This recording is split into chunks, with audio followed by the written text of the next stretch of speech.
తెలంగాణ పీసీసీకి త్వరలో కొత్త బాస్ రాబోతున్నారు. ప్రస్తుతం ఉన్న రేవంత్ రెడ్డి అటు సీఎం బాధ్యతలతో పాటు ఇటు పీసీసీ చీఫ్ బాధ్యతలతో తలమునకలై ఉన్నారు. దీంతో పాలనపై దృష్టి పెట్టేందుకు సమయం సరిపోవట్లేదనే టాక్ వినిపిస్తుంది. రేవంత్ కు కాస్త వెసులుబాటు కల్పించేందుకు హైకమాండ్ కొత్త పీసీసీ చీఫ్ ను నియమించాలని నిర్ణయించింది.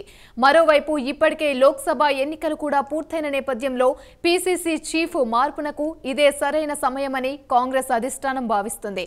గతంలోనే దీనిపై ప్రకటన కూడా చేసింది. ఇప్పుడు దాన్నే ఇంప్లిమెంట్ చేసేందుకు ప్లాన్ చేస్తుంది. దీంతో పీసీసీ చీఫ్ పదవిపై చాలా మంది హస్తం నేతలు ఆశలు పెట్టుకున్నారు. మరి ఈసారి పీసీసీ చీఫ్ ఎవరికి దక్కుతుంది?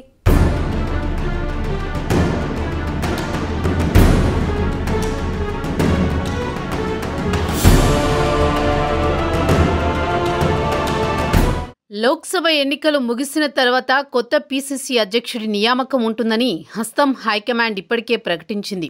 ప్రస్తుతం ఎన్నికలు ముగియడంతో ఆ దిశగా కసరత్తు మొదలుపెట్టినట్లు తెలుస్తోంది.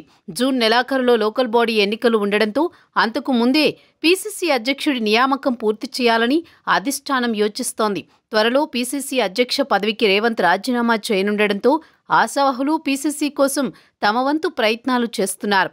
ముఖ్యమంత్రిగా రేవంత్ రెడ్డి కొనసాగుతుండటంతో పీసీసీ బాధ్యతలను ఎస్సీ, ఎస్టీ, బీసీ, మైనారిటీ వర్గాలలో ఏదైనా ఒక సామాజిక వర్గానికి దక్కుతుందని నేతలు భావిస్తున్నారు.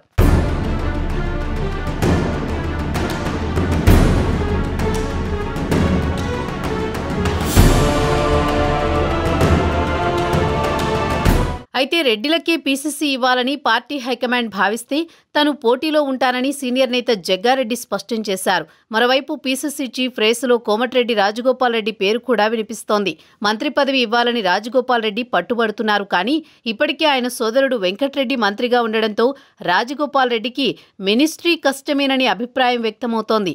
దాంతో ఆయన పీసీసీ అయినా ఇవ్వాలని కోరే అవకాశం ఉందని టాక్. ఇక ఎస్సీ సామాజిక వర్గానికి పీసీసీ ఇవ్వాల్సి వస్తే భట్టి తనకు ఇవ్వాలని కోరనున్నట్లు తెలుస్తోంది. ముఖ్యమంత్రి పదవి ఆశించిన భట్టికి డిప్యూటీ ఇవ్వడంతో అదనంగా తనకు పీసీసీ అధ్యక్ష బాధ్యతలు కూడా ఇవ్వాలని కోరనున్నట్లుగా ఆయన సన్నిహిత వర్గాల్లో చర్చ జరుగుతోంది.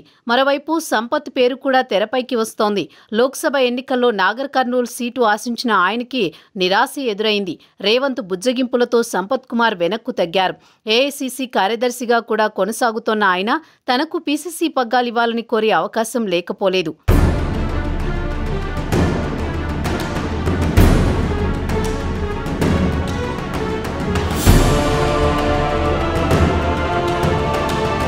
మరోవైపు బీసీ సామాజిక వర్గం నుంచి మధు యాష్కి, మహేష్ కుమార్ గౌడ్, అంజన్ కుమార్ యాదవ్ మధ్య పోటీ కనిపిస్తోంది.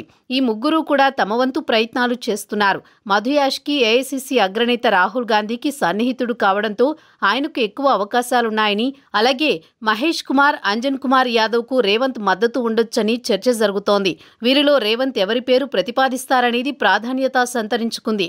మైనార్టీల నుంచి షబ్బీర్ అలీ పేరు కూడా పరిశీలనలో ఉండగా, ఎస్టీ సామాజిక వర్గానికి చెందిన నేతకివ్వాలనుకుంటే మంత్రి సీతక్కకు పీసీసీ పగ్గాలు ఇచ్చే ఛాన్స్ ఉంది. మరి కాంగ్రెస్ హైకమాండ్ ఎలాంటి నిర్ణయం తీసుకుంటుందో చూడాలి.